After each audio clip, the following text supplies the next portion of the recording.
نحمده ونصلي ونسلم على رسوله الكريم اما بعد اعوذ بالله من الشيطان الرجيم بسم الله الرحمن الرحيم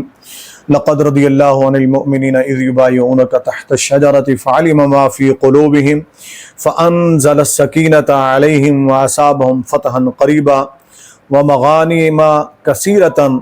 يأخذونها وكان الله عزيزا حكيما صدق الله العظيم وصدق رسوله النبي الكريم الامين۔ محترم ناظرین و سامعین، السلام علیکم ورحمۃ اللہ وبرکاتہ۔ سلسلہ گفتگو ہمارا اہل تشیع اور ان کے بعض وکیل بنے ہوئے سنیوں کو لبادے میں چھپے ہوئے لوگوں کی طرف سے صحابہ کرام رضوان اللہ تعالی علیہم اجمعین کے منافق ہونے کا یا مرتد ہونے کا یا بے دین ہونے کا الزام لگانا، گستاخیاں کرنا، اس کے جواب کا سلسلے کی کڑی ہے جو آپ سماعت فرما رہے سورۃ الفتح کی آیت نمبر 18-19 آپ کے سامنے تلاوت کرنے کا شرف حاصل کیا، جس کا مفہوماً ترجمہ خلاصتاً عرض یہ ہے کہ اللہ تعالیٰ نے ارشاد فرمایا یقیناً بے شک اللہ ایمان والوں سے اس وقت راضی ہو گیا جب وہ درخت کے نیچے نبی کریم صلی اللہ علیہ وسلم سے بیعت کر رہے تھے۔ اس بیعت رضوان کو ذکر فرمایا رب کریم نے۔ سو اللہ جانتا ہے کہ جو کچھ ان کے دلوں میں ہے، اللہ جانتا ہے، علم ما فی قلوبہم، اللہ جانتا ہے، ٹھیک ہے نا جی، یہ ذہن میں رکھ لیں، جو کچھ ان کے دلوں میں ہے، بس اللہ نے ان کے دلوں پر طمانینت نازل فرمایا اور ان کو ان قریب آنے والی فتح کا انعام دیا اور ان کو بہت سی غنیمتیں عطا فرمائیں جن کو وہ حاصل کریں گے، اور اللہ بہت غلبے والا اور بڑی حکمت والا ہے۔ یہ آیت کریمہ آپ نے سماعت فرمائی جو کہ ماہ ذوالقعدہ سنہ 6 ہجری میں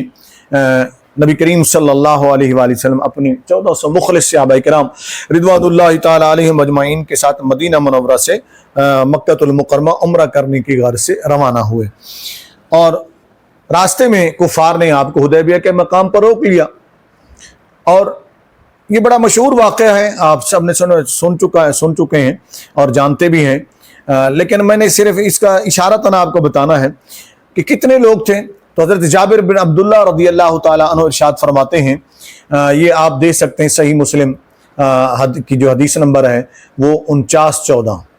ٹھیک ہے جی، کہ صلح حدیبیہ کے موقع پر نبی کریم صلی اللہ علیہ وسلم کے ساتھ ہم 1400 صحابہ کرام موجود تھے۔ یہ حضرت جابر بن عبداللہ رضی اللہ تعالیٰ فرما رہے، صحیح مسلم شریف کی حدیث ہے۔ اس موقع کے اوپر بیعت رضوان کا واقعہ پیش آیا، حضرت عثمان غنی رضی اللہ تعالیٰ عنہ کی شہادت کی خبر کو جو مشہور کر دیا گیا، تو نبی کریم صلی اللہ علیہ وسلم نے سب صحابہ کرام سے بیعت لی، اور آخر میں حضرت عثمان غنی کا ہاتھ اپنے ہاتھ پر رکھ کر فرمایا کہ یہ ہاتھ عثمان غنی کا ہاتھ ہے، اس کی طرف سے میں بیعت لیتا ہوں۔ یہاں پر نبی کریم صلی اللہ علیہ وآلہ وسلم نے جو صحابہ کرام کا جذبہ صادق دیکھا، اور انہوں نے نبی کریم صلی اللہ علیہ وسلم سے مرتے دم تک اپنے کریم آقا علیہ السلام سے ظالموں سے لڑنے کے لیے بیعت کر لی، اور لڑتے رہیں گے، آپ کو نہیں چھوڑیں گے، تو تاریخ نے اس بیعت کو، اگر آپ دیکھیں جیسا کہ میں نے شروع میں عرض کیا، اس کا نام رکھا بیعت رضوان۔ اب یہاں پر میں اہل تشیع کے ایک بڑے مفسر ابو علی فضل بن حسن طبرسی نے اس کو واقعے کو بڑی تفصیل سے بیان کیا ہے اپنی تفسیر مجمع البیان فی تفسیر القرآن جلد نمبر 9 صفحہ نمبر 150 مطبوعہ دارالعلوم بیروت لبنان۔ تو اس میں بھی وہ لکھتا ہے کہ اس بیعت میں جو حاضر رہنے والے صحابہ کرام رضوان اللہ تعالی علیہم اجمعین تھے، ان کی تعداد 1000 سے زائد بتائی ہے، یعنی 1000 سے زائد تھے۔ وہ جو حضرت جابر بن عبداللہ رضی اللہ تعالیٰ نے فرمایا 1400 صحابہ کرام رضوان اللہ تعالی علیہم اجمعین تھے۔ اب یہ میں عرض کر چکا ہوں کہ صحابہ کرام نے بڑے خلوص سے اور محبت اور اسلام کے ساتھ سچے جذبات کا جو اظہار کیا، اللہ تعالیٰ نے قرآن کریم کی آیت مبارکہ نازل فرمائی ان کے لیے، اور رب کریم نے قبولیت کی سند عطا فرمائی، ان کے خلوص کو قبول فرمایا، اور ساتھ ہی اللہ رب العزت نے یہ بھی اعلان فرما دیا کہ اللہ جانتا ہے۔ اللہ جب جانتا ہے ان کے خلوص کو، تو تم کیسے کہتے ہو کہ وہ مرتد ہو گئے تھے، وہ منافق تھے، دل میں نفاق تھا؟ اس کا مطلب ہے تم اللہ کو بھی نعوذ باللہ جھوٹا کہتے ہو، اللہ کی آیات مبارکہ کا انکار کرتے ہو، اور تمہارا کفر تو یہیں سے ثابت ہو جاتا ہے نا جو میں نے شروع میں عرض کیا تھا، پہلے والی ویڈیو میں عرض کیا تھا کہ جو صحابہ کا مرتد کہتا ہے وہ خود مرتد ہے، اس لیے کہ اللہ رب العزت نے ان کے ایمان کو معیار قرار دیا ہے، معیار ہدایت قرار دیا ہے۔ اور یہاں رب العزت نے اس آیت مبارکہ کے اندر صحابہ کرام رضوان اللہ تعالی علیہم اجمعین کے بارے میں فرمایا اللہ ان کے دلوں کی بات کو جانتا ہے، اور جاننے کے بعد اللہ تعالیٰ نے وہ اطمینان نازل فرمایا، وہ سکینہ نازل فرمایا، ان کو قبولیت کی سند عطا فرمائی۔ اب یہاں پر امام فخر الدین رازی نے بڑی طویل گفتگو کی ہے، تفسیر کبیر جلد نمبر 14 جز 28 صفحہ نمبر 96 مطبوعہ دار الفکر بیروت، آپ دیکھ سکتے ہیں اسی آیت کے تحت، جس کا خلاصہ میں تھوڑا سا عرض کر دیتا ہوں۔ وہ فرماتے ہیں کہ اللہ مومنوں سے راضی ہوا جب وہ آپ سے درخت کے نیچے بیعت کر رہے تھے تو اللہ کو پہلے ہی ان کے دلوں کی صداقت و عدالت کا علم تھا،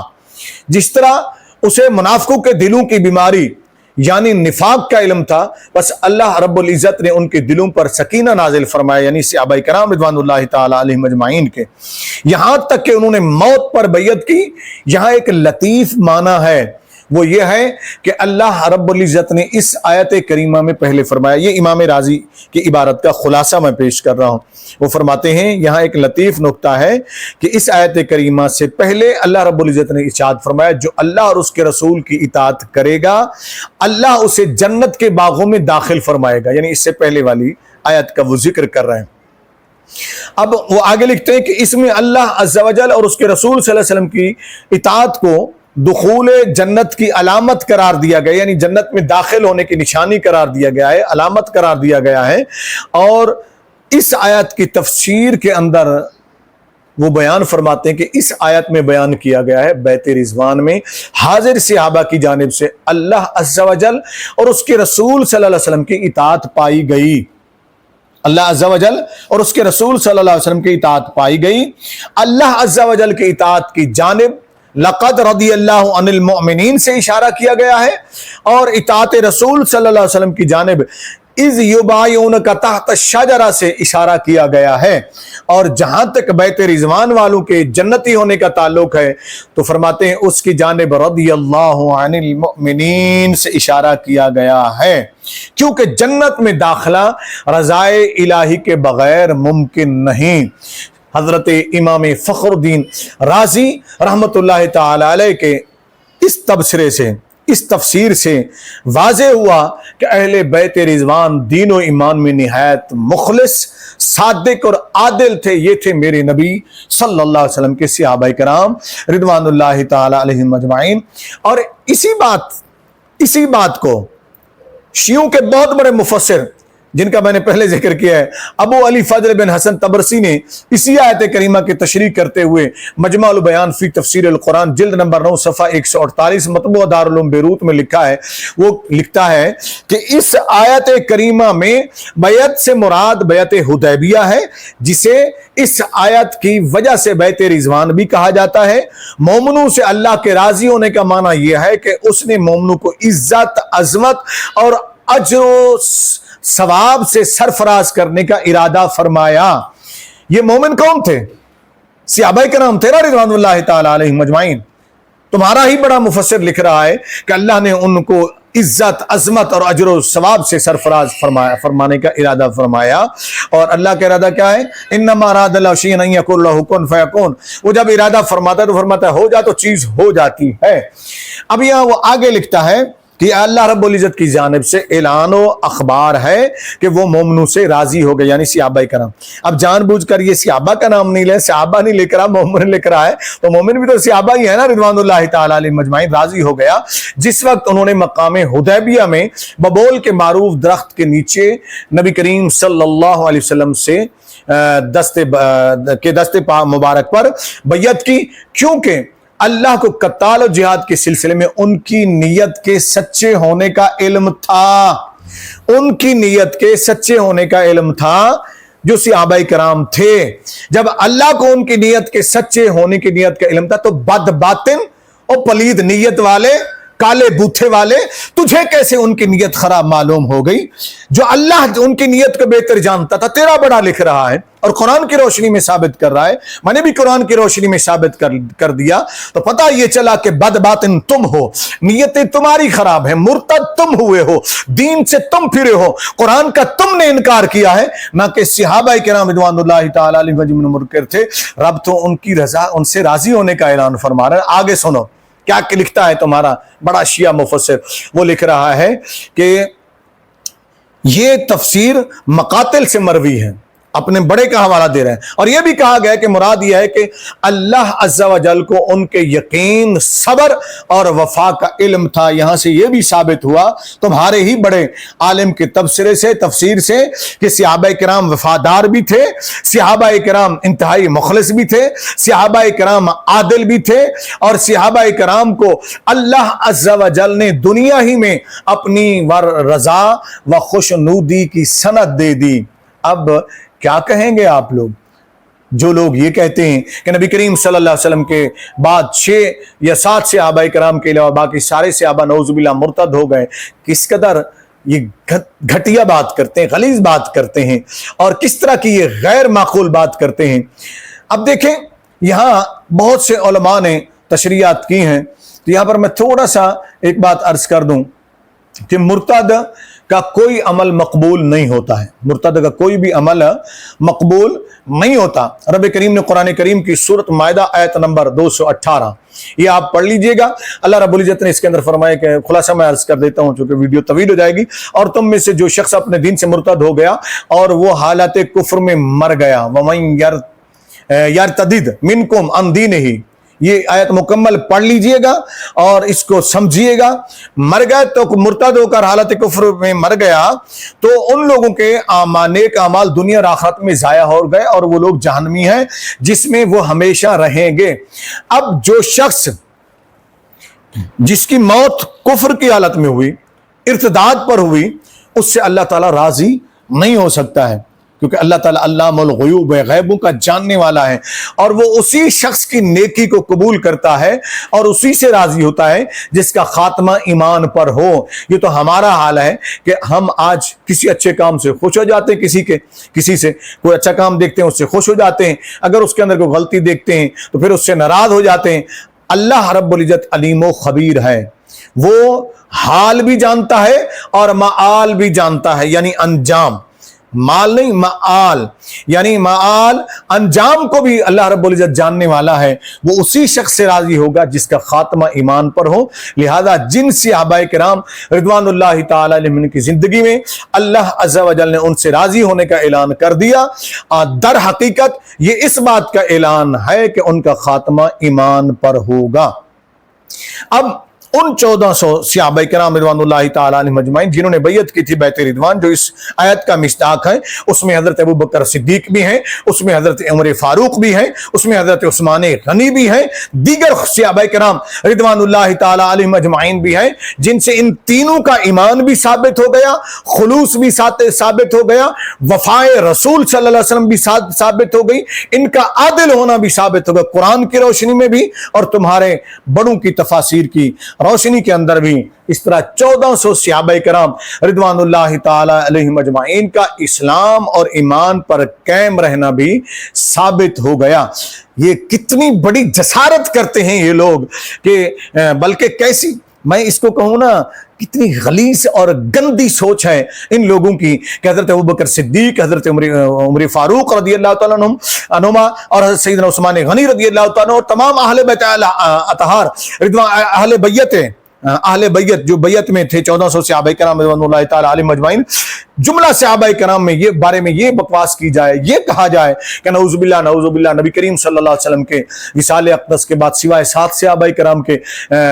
باقی سبھی بے دین ہو گئے اور زمانہ جاہلیت کی طرف پلٹ گئے۔ شرم تم کو مگر نہیں آتی ہے، قرآن کے بھی تم منکر ہو، اللہ کے بھی تم منکر ہو عز و جل، رسول اللہ صلی اللہ علیہ وسلم کے ارشادات کے بھی منکر ہو، تو پھر مرتد کون ہوا؟ کافر کون ہوا؟ زندیق کون ہوا؟ اپنے آپ پر خود غور کیجئے گا۔ یاد رکھیے، اس طرح کا اگر کوئی اعتقاد رکھتا ہے تو پھر وہ اس آیت کریمہ کا صریح انکار کرتا ہے۔ اب ان آخر میں جو بات میں عرض کرنا چاہوں گا وہی جو سابقہ آیت میں بھی میں نے عرض کر دی تھی. اب ان کے سامنے یعنی اہل تشیع روافض جو صحابہ کرام رضوان اللہ تعالی علیہم اجمعین کو مرتد کہتے ہیں یا بے دین کہتے ہیں، ان کے بڑے بڑے علماء بیان کرتے ہیں، ان کے ذاکر بیان کرتے ہیں، ان کی تفاسیر میں بھی لکھا ہوا ہے، جن کے حوالے بھی میں پوسٹ بھی کر چکا ہوں، اسکین بھی پوسٹ کر چکا ہوں، اور کہیں کوئی کہے تو ان کو دکھا بھی سکتا ہوں، اور میں پہلی ویڈیو میں بتا بھی چکا ہوں. نمبر 1، یا تو اس آیت کریمہ کا انکار کر کے اپنے کفر و ارتداد کا اعلان کریں.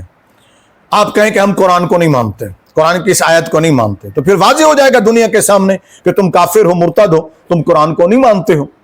یہ تکیہ کیوں کرتے ہو؟ چھپے ہوئے کیوں ہو تکیے کی آڑ کے اندر؟ واضح کھلا اعلان کرو کہ ہم قرآن کی اس آیت کو یا اس جیسی دیگر آیات کو جن میں صحابہ کرام رضوان اللہ تعالی علیہم اجمعین کا ایمان بھی ثابت ہوتا ہے، اللہ کی رضا بھی ثابت ہوتی ہے، ان کی عدالت بھی ثابت ہوتی ہے، تو اس کا انکار کر دو.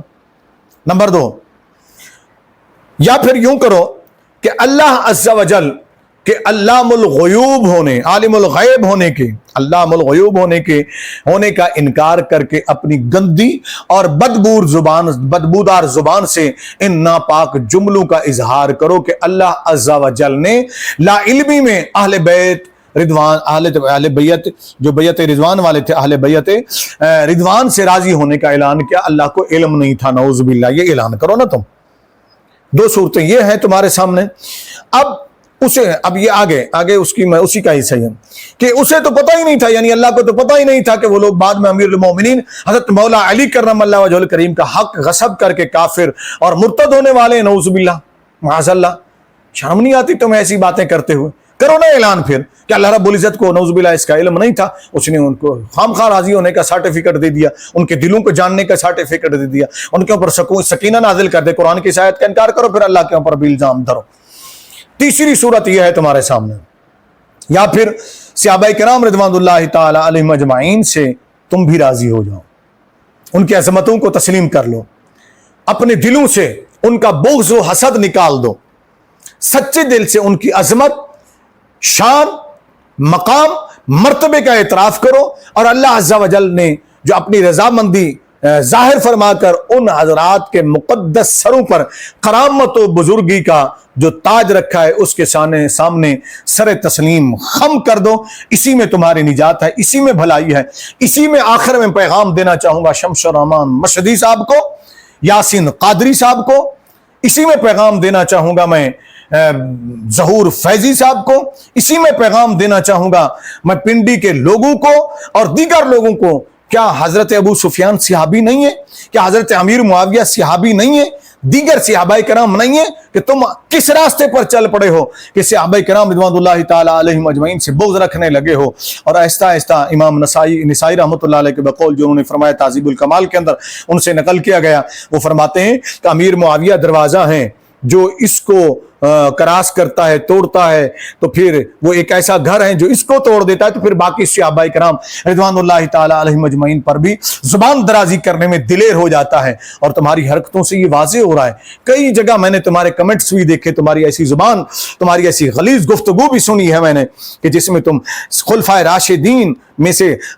پہلے 3 خلفائے ثلاثہ رضی اللہ تعالی عنہم، ان کے اوپر تم بکواسات کرتے ہوئے نظر آتے ہو. میری دعا ہے کہ اللہ تعالیٰ تمہیں ہدایت عطا فرمائے، روافظ کے نقش قدم پر چلنے سے بچائے تمہیں. اور روافظ کے لیے بھی میری دعوت، میں ان کے لیے دعوت فکر دے رہا ہوں ان کو کہ آؤ صحابہ کرام کی عظمتوں کو تسلیم کر لو، اس لیے کہ پہلے دونوں جو راستے ہیں وہ تمہیں دوزخ کے سخت ترین عذاب میں لے جائیں گے، جبکہ آخری راستہ یعنی صحابہ کرام کی عظمتوں کو تسلیم کر لینے والا جو راستہ ہے یہ تمہیں نجات بھی دلائے گا اور جنت کی